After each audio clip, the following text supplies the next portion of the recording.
I never dreamed that I would have to face the prospect of not living in the United States of America, at least not the one I've known all my life. I've never wished to live anywhere else. This is my home, and I was privileged to be born here. But today I woke up, and as I had my morning coffee, I realized that everything is about to change. No matter how I vote, no matter what, I say something evil has invaded our nation, and our lives are never going to be the same. I've been confused by the hostility of family and friends. I look at people I've known all my life, so hate-filled that they agree with opinions they would never express as their own.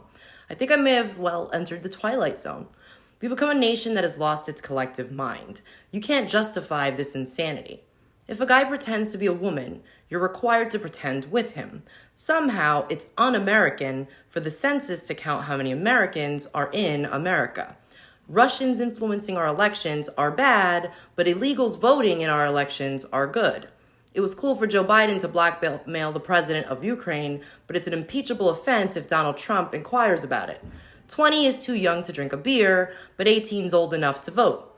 People who have never owned slaves should pay slavery reparations to people who have never been slaves. People who have never been to college should pay the debts of college students who took out huge loans for their degrees. Immigrants with tuberculosis and polio are welcome, but you'd better be able to prove your dog is vaccinated. Irish doctors and German engineers who want to immigrate to the U.S. must go through a rigorous vetting process, but any illiterate gangbangers who jump the southern fence are welcome. $5 billion for border security is too expensive, but $1.5 trillion for free healthcare is not. If you cheat to get into college, you go to prison, but if you cheat to get into the country, you go to college for free. People who say there is no such thing as gender are demanding a female president. We see other countries going socialist and collapsing, but it seems like a great plan to us. Some people are held responsible for things that happened before they were born, and other people are not held responsible for what they're doing right now. Criminals are caught and released to hurt more people, but stopping them is bad because it's a violation of their rights.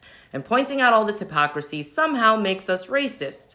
Nothing makes sense anymore. No values, no morals, and no civility. People are dying of a Chinese virus, but it's racist to refer to it as Chinese even though it began in China. We're clearly living in an upside-down world where right is wrong and wrong is right, where moral is immoral and immoral is moral, where good is evil and evil is good, where killing murderers is wrong but killing unborn babies is A-okay. Wake up, America. The great unsinkable ship, Titanic America, has hit an iceberg, is taking on water, and is sinking fast. Speak up.